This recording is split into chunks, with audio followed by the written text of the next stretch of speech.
hunting ground isn't just a liability, it can actually be one of the most profitable assets that you own. In today's video, I'm going to break down some of the top common income streams used by recreational landowners to turn a payment into a profit.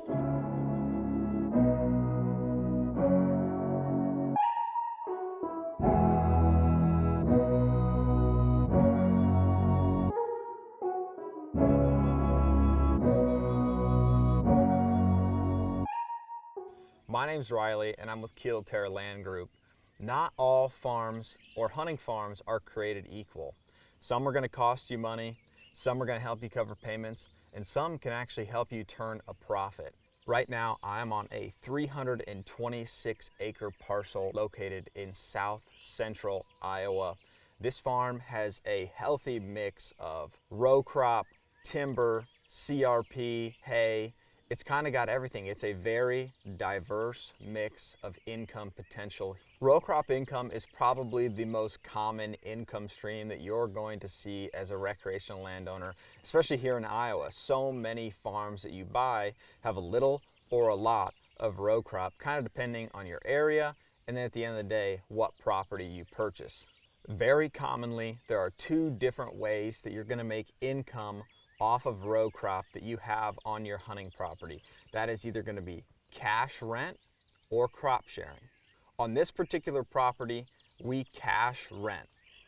Of the 326 acres, there are 115 acres of tillable ground. On that ground, every year we rotate crops, about 50% beans and about 50% corn.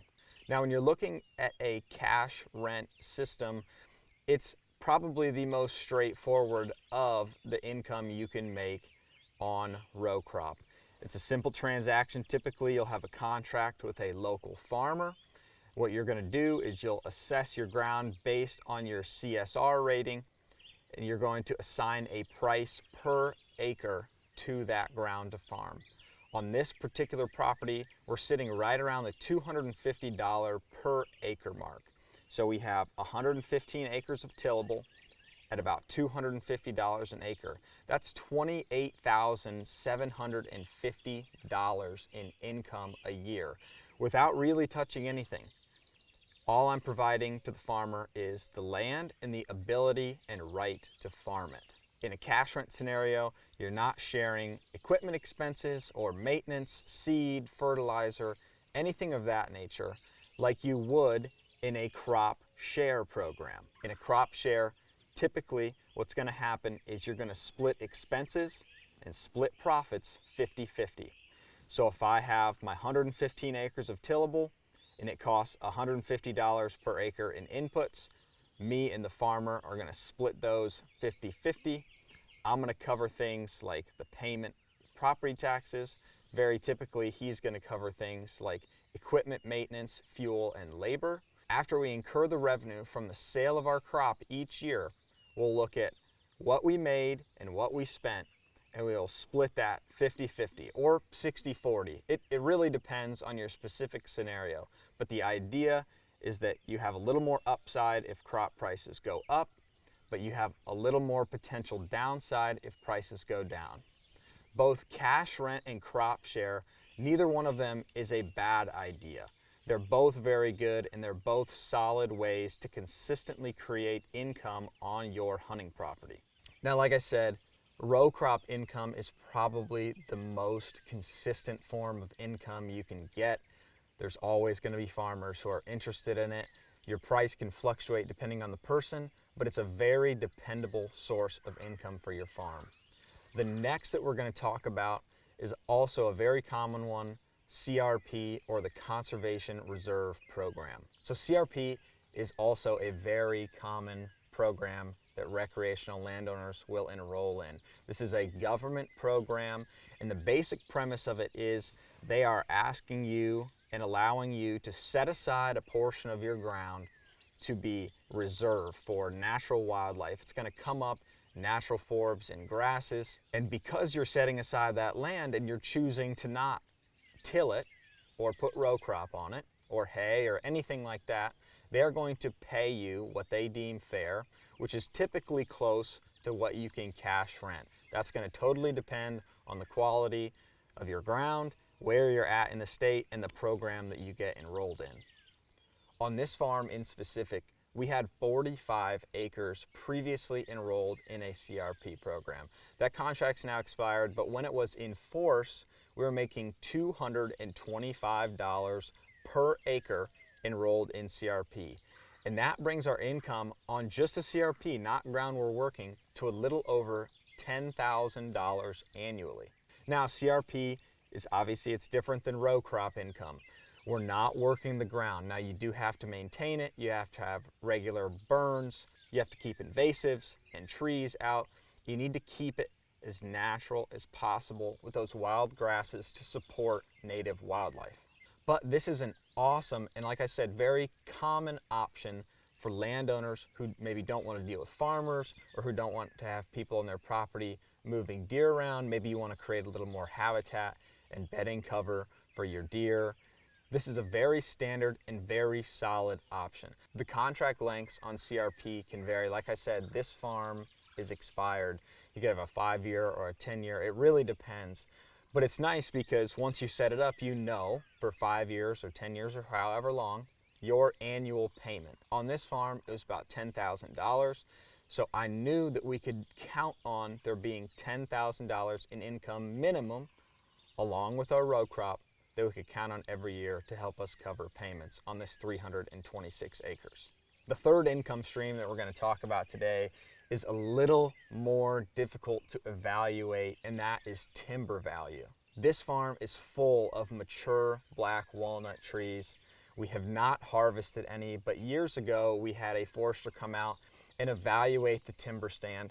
They went through all the timber across this 326 acres. They marked mature trees. They marked trees that were going to become mature in the coming years. And that helped us evaluate how much timber we have, how much marketable timber is standing on this property that's been here for 100 years, maturing over time. Now, timber value is going to change drastically by obviously how many trees you have, how big of trees you have, how difficult they are to get out. There's a ton of factors, and that's why it's a little harder to pinpoint a price. On this farm specifically, we evaluated that we have, at this moment, about 50 mature black walnut trees. Now, given the standard rate, we're looking at about $1,000 per tree. That's just an approximation. It could be higher or lower depending on the size or the difficulty of each tree. But right there is $50,000 in income that's just sitting on the farm. We're not having to maintain it. We're not having to farm it. We're not having to deal with anybody on it. It's just sitting here. Now, if we want to harvest it, we absolutely could.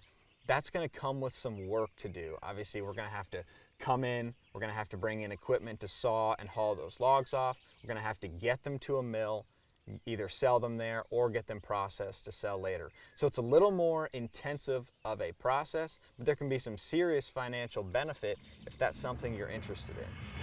Before we go on, I want to stop and say thank you guys for watching. If you're enjoying these videos, subscribe and comment below on some other topics around land ownership, hunting properties that you want to know about. We want to hear from you. We'll make as much content as possible to educate you in your land ownership journey. Now back to the video.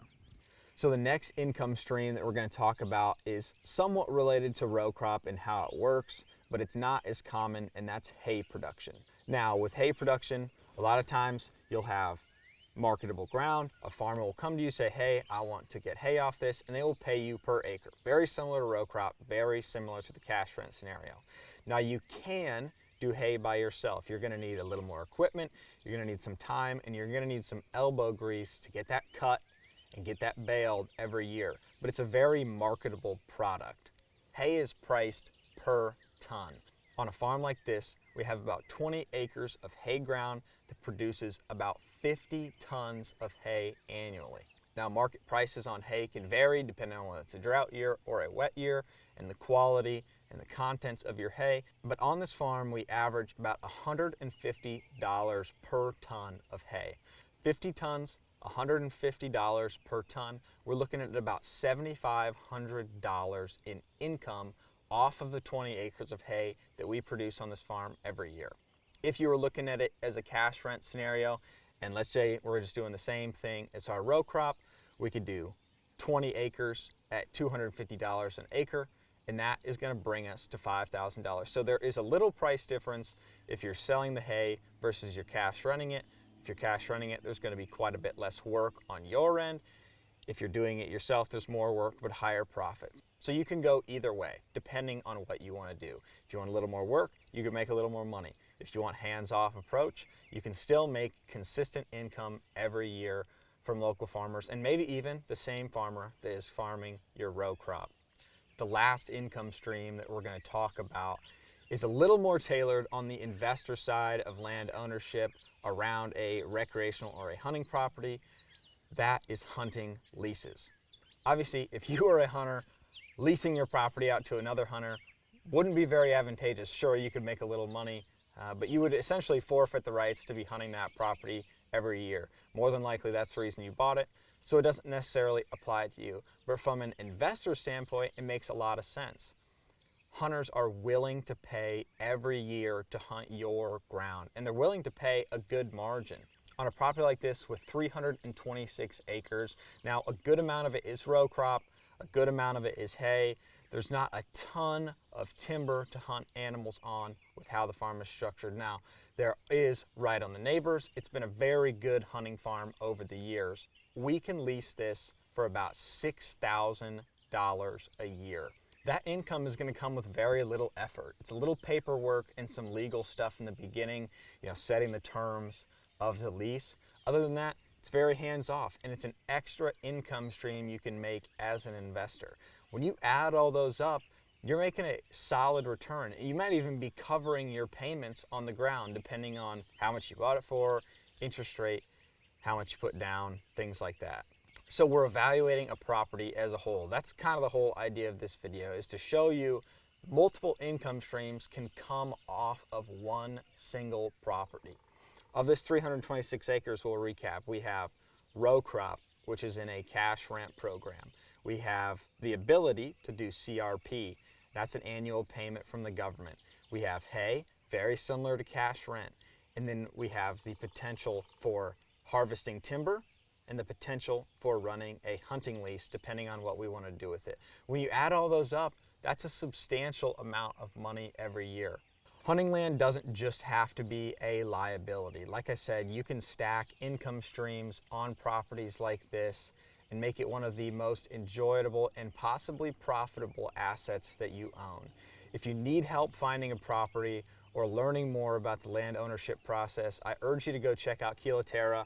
I'll link it below. And like I said earlier, we're going to keep these videos coming to you guys. If you have topics you're interested in, let us know in the comments, and we'll do our best to get a video out for you.